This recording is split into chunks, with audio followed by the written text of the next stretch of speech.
नमस्कार दोस्तों, मैं आपका स्वागत करता हूं आपके अपने चैनल तेजस्वी कॉन्टैक्ट में।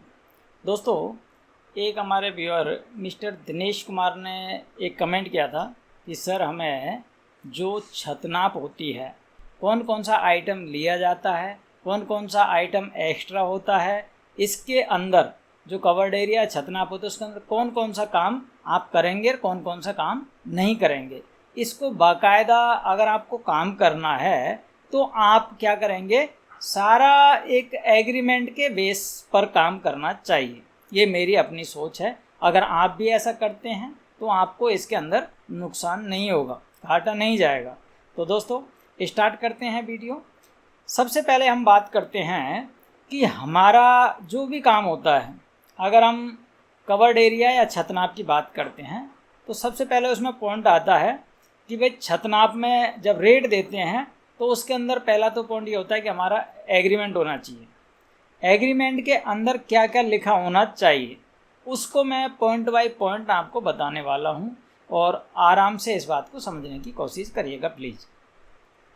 अब सबसे पहला पॉइंट आता है कि छतनाप में कवर्ड एरिया में कौन कौन से आइटम लिखने चाहिए या करने चाहिए। तो सबसे पहले मालिक जो होता है वो बोलता है कि हमें आप काम करने के लिए रेट दे दीजिएगा और कवर्ड एरिया में रेट दीजिएगा। तो दोस्तों ठेकेदार जो होता है वो क्या करता है, कवर्ड एरिया की रेट तो बता देता है। जैसे कि आजकल जो रेट चल रही है 200 है, 250 है, 300 है, जो भी XYZ। कोई कहता है कि मैं तो 180 में करता हूँ, कोई कहता है मैं 150 में करता हूँ। लेकिन दोस्तों इस बात को मैं आज खुले उसमें आपको समझाऊँगा कि जो 150, 180 और 200 में काम करते हैं उनकी रेट, उनमें क्या काम करना होता है, और जो 300 होता है, 250 होता है, उसमें क्या काम करना होता है।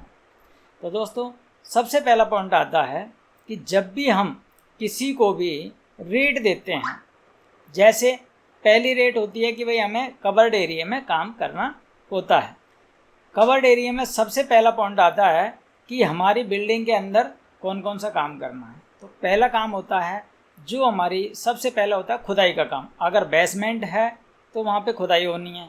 अगर बेसमेंट की जगह जैसे डायरेक्ट ही अगर कॉलम बीम उठाते हैं, हम फुटिंग डालते हैं, जैसे बिना बेसमेंट के भी बिल्डिंग बनाते हैं, तो उसका रेट जो होता है मिट्टी खुदाई, अर्थ एक्यूवेशन जिसको इंग्लिश में बात करते हैं, बोलते हैं कि अर्थ एक्यूवेशन होता है जो खुदाई करते हैं, उसकी रेट।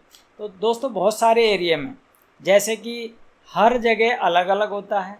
अब मेरा मानना है ज़्यादातर जहाँ गांव देहात का एरिया होता है उसके अंदर ये सारे काम उसी के अंदर दे दिया जाता है कि इसमें खुदाई भी आपकी होगी, जुड़ाई भी आपकी होगी, चढ़ाई भी होगा, प्लस्तर भी होगा, टाइल भी होंगे, पत्थर भी होंगे, ये सारी चीज़ें उसमें दे दिया जाता है। फिर ठेकेदार आके इस काम को लेने में फंस जाता है।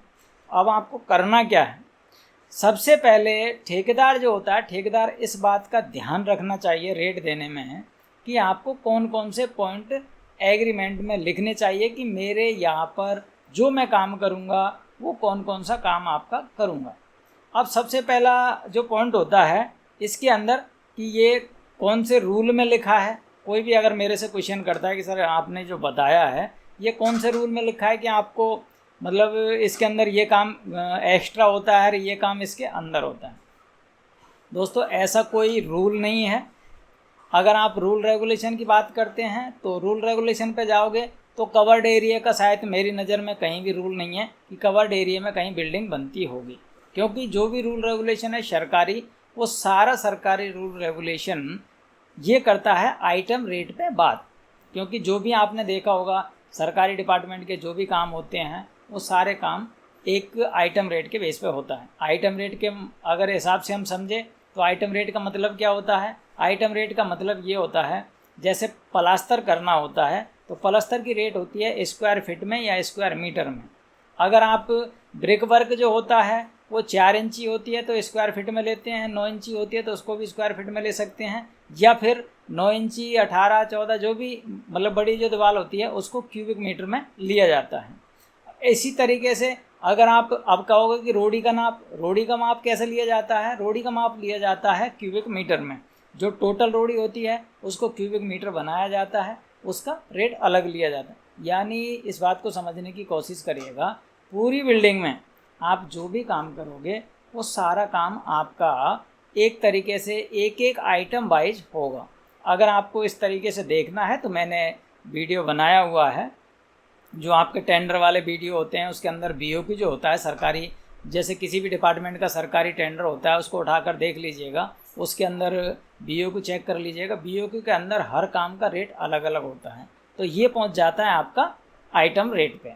अब फिर वापस पॉइंट पे आते हैं कि हमारा जो पॉइंट होता है वो है कवर्ड एरिया। अब दोस्तों कवर्ड एरिया के अंदर क्या क्या चीज़ इंक्लूड करनी चाहिए, क्या क्या नहीं करनी चाहिए, तो सबसे पहला पॉइंट तो आपको ध्यान रखना चाहिए कि अगर आप बिल्डिंग बना रहे हो तो बिल्डिंग के साथ साथ में बहुत सारे लोग क्या करते हैं कि बाउंड्री वाल भी उसी के साथ में इंक्लूड कर देते हैं। जैसे कि आपने बिल्डिंग बनाई, आगे की बाउंड्री वाल भी उसमें कवर्ड में कर देंगे। तो दोस्तों वो जो बाउंड्री वाल होती है आगे की, जहाँ पे आपका मान के चलिएगा मेन गेट लगेगा, तो आपका एक तो मेन गेट हो गया, और मेन गेट के आगे जो बाउंड्री वाल हो गई वो एरिया हो गया। बाउंड्री वाल करने वाला जो बाउंड्री का वो है वो सारा एक एक्स्ट्रा होता है, पहला पॉइंट। दूसरा पॉइंट, अगर आप बिल्डिंग में एक टैंक बनाते हैं पानी का, तो वो टैंक उसके अंदर इंक्लूड होता है, लेकिन कहीं पर पानी का टैंक एक्स्ट्रा लेते हैं। और पानी का टैंक जो बनाते हैं दोस्तों, अगर आइटम रेट में अगर समझा जाए तो पानी का टैंक लीटर के हिसाब से लिया जाता है। कहीं पे 5 रुपये, कहीं पे 8 रुपये, कहीं पे 10 रुपये पर लीटर के हिसाब से टैंक बनाया जाता है। क्योंकि बहुत सारे लोग कहते हैं कि उसका किस तरीके से, क्योंकि उसके अंदर भी छत डलती है, और वो छत डलती है, उसकी खुदाई होती है, उसी का सारा प्रोसेस होता है, उसके अंदर वाटर प्रूफिंग भी होती है, उसके अंदर टाइल भी लगती है। तो उसको सारा टोटल अगर जोड़ के हम उस कवर्ड एरिया में इंक्लूड नहीं करना चाहिए। इसका रीज़न क्या होता है, क्योंकि एक टैंक बनाने में क्योंकि सारे काम होंगे, जैसे आप बिल्डिंग बनाते हो, छत डालते हो, सारा काम, उसके अंदर एक तो काम छोटा होता है, उसके अंदर सेटरिंग भी करनी पड़ेगी, छत भी डालनी पड़ेगी, चिनाई, पलस्तर, वाटर प्रूफिंग, टाइल वगैरह, उसके अंदर मैनुअल का जो ढक्कन होता है या वो भी लगाना पड़ता है, चैम्बर का ढक्कन लगाना पड़ता है, वो सारी चीज़ें आपको एक पूरा प्रोसेस होता है। उस तरीके से देखा जाए तो उसका रेट एक तरीके से लीटर में नापा जाना चाहिए। जैसे 1 लीटर के हिसाब से उसको बनाएं। अगर कोई 10,000 लीटर का टैंक बना रहा है तो उसको 5 रुपये, 8 रुपये, 10 रुपये, वो आप इसको कैसे कैलकुलेट करेंगे कि कितना खर्चा आ रहा है। तो इसके अंदर चढ़ाई, पलस्तर, जो भी सारा आइटम आप काम कर रहे हो, खुदाई वगैरह सारा हो रहा है, उसको आप पूरा क्वांटिटी को पहले निकालें, और क्वांटिटी निकाल करके उसके अंदर पहले मटेरियल का कैलकुलेशन करें, उसके बाद में उसमें लेबर का कैलकुलेशन करें, उसके बाद में उसको डिवाइड कर दें, आपका कितना खर्चा आ रहा है और कितना आपका प्रॉफिट है। सारी चीज़ों को जोड़ करके उस तरीके से बताया जा सकता है। तो ये एक तरीके से मान के चलते हैं कि ये जो पानी का टैंक है अलग आइटम रेट में होना चाहिए और उसको अलग से लेना चाहिए। दूसरा पॉइंट, अब आते हैं बिल्डिंग की खुदाई या फिर उसके अंदर कॉलम की खुदाई या फुटिंग, नींव वगैरह। तो दोस्तों ये भी जो मिट्टी की खुदाई होती है, दिल्ली एनसीआर की अगर मैं बात करता हूँ तो यहाँ पे खुदाई होती है वो एक्स्ट्रा होती है, या तो मालिक खुदा के देता है, क्योंकि दिल्ली एनसीआर के अंदर क्या होता है, मिट्टी जो होती है उसको जो खुदाई करता है वो अपने आप खुद के भी ले जाते हैं, तो वो अलग से पार्ट होता है और मिट्टी के पैसे भी मिलते हैं। मतलब आपको समझाने के लिए बोल रहा हूँ, जैसे कोई खुदाई करने वाले आते हैं, वो मिट्टी को खोद के ले जाएंगे, आपसे फ्री में खोद देंगे आपके लिए। तो मालिक क्या करते हैं, उसकी खुदाई उसको एक्स्ट्रा रखते हैं कि भाई हमारी खुदाई हम करवा के देंगे आपको। तो ये चीज़ें अलग हो गई है मिट्टी खुदाई के लिए। अब छोटी मोटी जगह में जहाँ होता है गांव देहात में, तो वहाँ तो कोई मिट्टी को ले जाता नहीं है, तो वहाँ तो मिट्टी इधर उधर भराई के काम आ जाती है, तो वो मिट्टी का पार्ट अलग होता है। तो उसका पार्ट भी एक्स्ट्रा भी ले सकते हैं, उसी में इंक्लूड भी कर सकते हैं। वो दोनों चीज़ें डिपेंड करती है ठेकेदारी के, मतलब उसमें डिपेंड करती है ठेकेदार के ऊपर कि भाई मुझे क्या चीज़ इंक्लूड रखना है, क्या चीज़ इंक्लूड नहीं रखना है। तो वो आप पे छोटी मोटी चीज़ों के लिए तो कोई अलग से पार्ट नहीं होता है, बाकी अगर ज़्यादा क्वांटिटी में है तो उसका अलग से पार्ट रखना चाहिए। अब आते हैं इसके अंदर एक आता है जीने का स्लैब। बहुत सारे लोगों को इस तरीके से कन्फ्यूजन हो जाता है कि जीने की जो स्लैब होती है उसका क्या करें सर, उसकी नाप अलग से ले लेते हैं, कहीं पे इसका नाप अलग से नापते हैं कि इसको स्क्वायर फीट में नाप लेते हैं स्लैब के लिए, क्योंकि स्लैब ज़्यादा चौड़ी होती है, उसको अलग से नाप लेते हैं। अब उसके अंदर क्या होता है, अगर कोई आदमी सस्ता रेट में काम करता है, जैसे कोई 160, 70, 80, 90 रुपये में करता है, तो वो जीने की रेट जो होती है उसको एक्स्ट्रा नापेगा, उसी रेट में नापेगा जो बिल्डिंग बनाते हैं। उसमें भी वही चीज़ आ गई, अगर आप महंगी रेट में काम लेते हो, 250, 300 रुपये में लेते हो, तो आपको उसमें अलग से नापने की ज़रूरत नहीं पड़ेगी, ना ही उसमें अलग से रेट देने की ज़रूरत पड़ेगी, सारा उसी के अंदर आ जाएगा। अगर आप उसमें कम रेट लेते हो तो उसके अंदर वो चीज़ें ले लेते हैं। आप कैलकुलेशन करना सीखना चाहते हो तो आपको क्या करना है, एक इंजीनियरिंग एस्टीमेट एंड कॉस्टिंग, एक BN दत्ता साहब की एक बुक है, बहुत अच्छी बुक है, उसके अंदर ये सारी चीज़ें बता रखी हैं।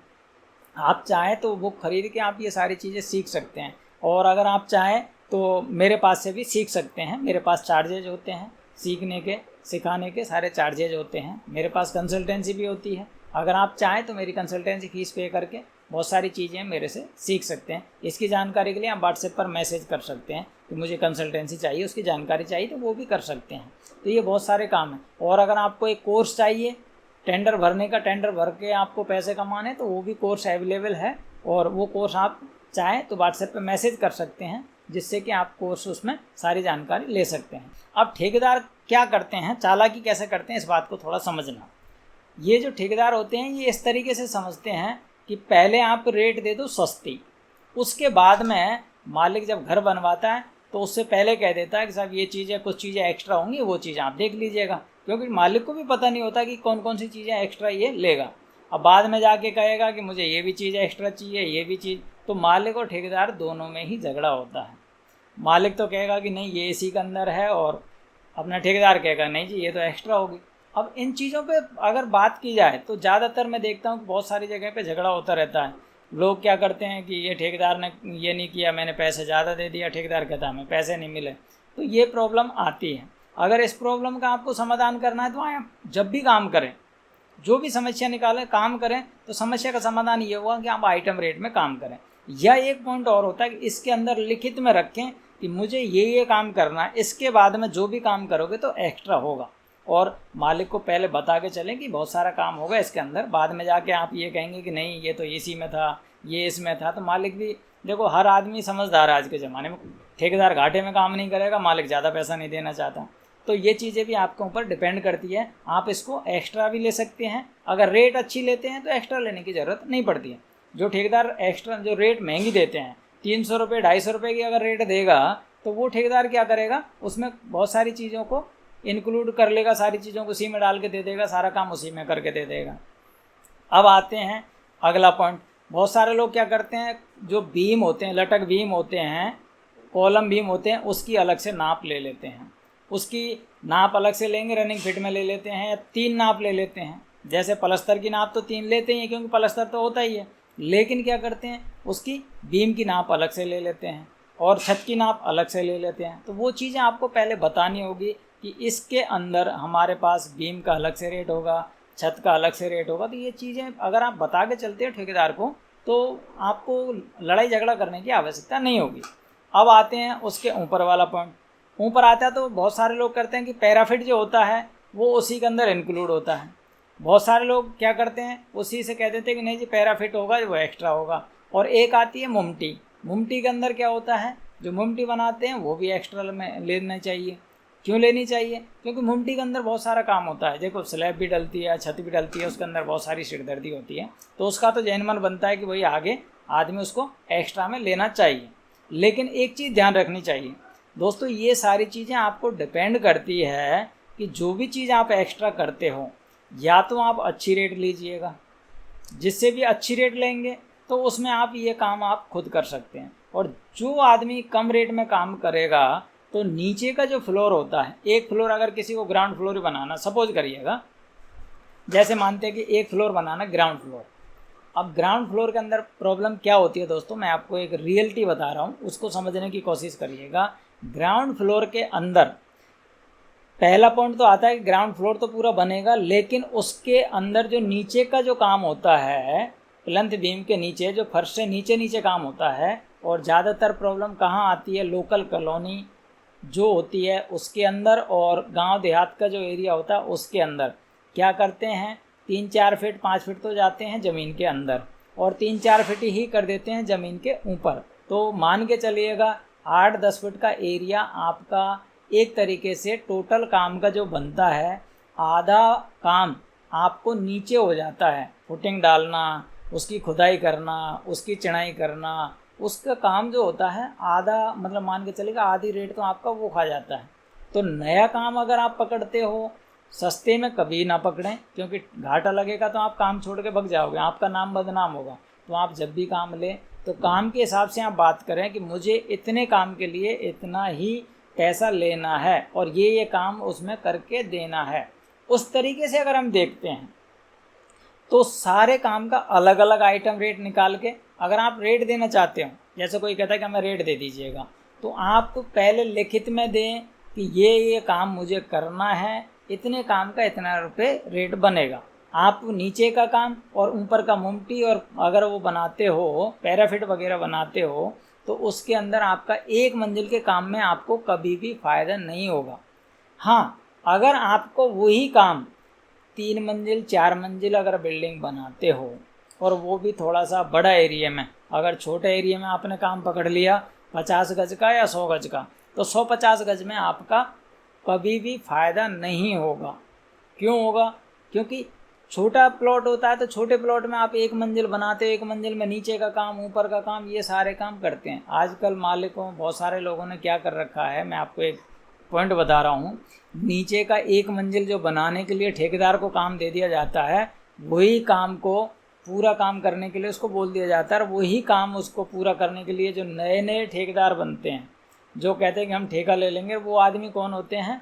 जो एक मिस्त्री टाइप का आदमी मान के चलिएगा उसको, जो छोटा मोटा काम वो करते हैं, तो वो आदमी लेते हैं। उनको इस चीज़ का आइडिया नहीं होता बिल्कुल भी कि इसके अंदर कौन सी चीज़ एक्स्ट्रा होगी, कौन सी चीज़ इसके अंदर आएगी। अब बाहर का जो प्लस्तर होता है वो भी बिल्डिंग से एक्स्ट्रा होता है, और फ्रंट का जो प्लस्तर होता है वो डिजाइन प्लस्तर में आता है, तो उसका भी रेट एक्स्ट्रा होता है। इसका भी आपको एक्स्ट्रा में ही लेना चाहिए। तो बहुत सारे काम हैं। अब आगे चल के एक तरीके से मान के चलिएगा, अगर हम स्ट्रक्चर का पॉइंट पकड़ें, स्ट्रक्चर का मतलब आपको कॉलम खड़े करने हैं, छत डालनी है, छत डाल के उसके नीचे उसका ब्रिक वर्क जो चुनाई का काम होता है वो करना है, चौखट लगा के देनी है, और उसके बाद में उसका प्लस्तर करना है इनसाइड का, आउटसाइड का नहीं, उसके अंदर इनसाइड का प्लस्तर करना है। तो ये ही चीज़ आपको इसके अंदर स्ट्रक्चर के अंदर आती है। उसके बाद में अगर आप नीचे क्या करना है, जैसे कोई कहता है मुझे कच्चा फर्श करके दे दे, कच्चा फर्श नहीं करना, कच्चा फर्श एक्स्ट्रा होता है। कच्चा फर्श अगर करके दोगे तो आपका एक्स्ट्रा चला जाएगा, उसमें आपको बचेगा ही नहीं कुछ भी। उसको ये कर सकते हैं, उसका लेवल करके आप कच्ची रोड़ी वगैरह जो आपकी जैसे ब्रिक वर्क हुआ, चिनाई वगैरह की, तो उसमें से अद्धे रोड़े बचे, टूट गए, कोई भी मतलब टूटे फूटे जो चीज़ें हों अद्धे रोड़े, उसको आप प्लान करके नॉर्मली आपको कच्चा करके देना होता है। या में उसमें अंदर पीसीसी करोगे तो एक्स्ट्रा हो जाएगी, उसके अंदर रोड़ी करोगे या घुटाई प्लस्तर करोगे वो एक्स्ट्रा हो जाएगा। अगर आपको इस तरीके से एक एक चीज़ के बारे में सारी चीज़ें सोच के तब जाके काम करोगे तो आपको नुकसान तो नहीं होगा। इतना तो मैं कह के चलता हूँ, क्योंकि सारी चीज़ कैलकुलेशन के हिसाब से करनी चाहिए। जब इतना काम आप सोच समझ के कर लोगे तो आपको आगे बढ़ने में आसानी रहेगी। उसके बाद में आते हैं टाइल का काम, पत्थर का काम। टाइल और पत्थर का काम इसके अंदर इंक्लूड नहीं होता है। कोई भी लोग कहते हैं कि हमने टाइल भी इसी में दे दिया, पत्थर भी लगा दिया, कहते हैं कि थोड़ा सी इतना सा टाइल तो लगेगा, थोड़ा है, क्या दिक्कत होता है उसमें, एक बाथरूम की टाइल ही तो है, उसमें 100 फीट टाइल लगती है। 100 फीट टाइल में आदमी एवरेज पकड़ा छोटे मोटे बाथरूमों में एक दिन पूरा खा जाता है, 1,000-1,500-2,000 रुपये की लेबर खर्च हो जाती है उसके अंदर। तो दोस्तों इन चीज़ों को आप एक्स्ट्रा छोड़ें। आप अगर सिविल का काम करते तो उसके अंदर टाइल पत्थर ऐसे काम को बिल्कुल भी इंक्लूड ना करें, प्लम्बर का काम इंक्लूड ना करें, लाइट का काम, उसमें पेंट पुट्टी, कोई भी काम इसके साथ मतलब इसके साथ नहीं करना। सिर्फ आपको ये करना है कि मुझे सिर्फ और सिर्फ काम करना है तो स्ट्रक्चर का करना है, और जैसे ही आपका स्ट्रक्चर का काम होगा तो आपको इन चीज़ों में मतलब नुकसान नहीं होगा। तो कुल मिला के बात अगर हम एवरेज देखा जाए तो आपको समझना क्या है, सबसे पहले क्या करना है, जो भी काम आपको करना है, कोई भी आपको घर बनाना है तो उस घर की पहले से ड्राइंग एक तरीके से मान के चलिएगा कि ड्राइंग बना करके अपना, अगर गांव देहात में तो ड्राइंग के बगैर ही काम करते हैं, जैसे कि कॉपी पे लिख दिया कि ये 4 कॉलम 6 कॉलम होंगे और यहाँ पे ये बाथरूम है, ये कमरा हो गया। तो इस तरीके से आप लोकल ड्राइंग भी अगर आपके पास है तो उसका पहले आप कैलकुलेशन करना ज़रूरी होता है। आप कैलकुलेशन करना सीखना चाहते हो तो आपको क्या करना है, एक इंजीनियरिंग एस्टीमेट एंड कॉस्टिंग, एक BN दत्ता साहब की एक बुक है, बहुत अच्छी बुक है, उसके अंदर ये सारी चीज़ें बता रखी हैं। आप चाहें तो बुक खरीद के आप ये सारी चीज़ें सीख सकते हैं, और अगर आप चाहें तो मेरे पास से भी सीख सकते हैं। मेरे पास चार्जेज होते हैं सीखने के, सिखाने के सारे चार्जेज होते हैं। मेरे पास कंसल्टेंसी भी होती है। अगर आप चाहें तो मेरी कंसल्टेंसी फीस पे करके बहुत सारी चीज़ें मेरे से सीख सकते हैं। इसकी जानकारी के लिए आप व्हाट्सएप पर मैसेज कर सकते हैं कि मुझे कंसल्टेंसी चाहिए, उसकी जानकारी चाहिए, तो वो भी कर सकते हैं। तो ये बहुत सारे काम हैं। और अगर आपको एक कोर्स चाहिए टेंडर भरने का, टेंडर भर के आपको पैसे कमाने, तो वो भी कोर्स अवेलेबल है। और वो कोर्स आप चाहें तो व्हाट्सएप पे मैसेज कर सकते हैं, जिससे कि आप कोर्स उसमें सारी जानकारी ले सकते हैं। तो दोस्तों, अगर आपको ये वीडियो अच्छा लगा हो तो आप एक लाइक करिएगा, और जानकारी के लिए आप अपने चैनल तेज सिविल कॉन्टैक्ट को सब्सक्राइब कर लीजिएगा और बेल आइकन दबा लीजिएगा, जिससे आने वाली हर वीडियो की आपको नोटिफिकेशन मिल सके। थैंक यू दोस्तों।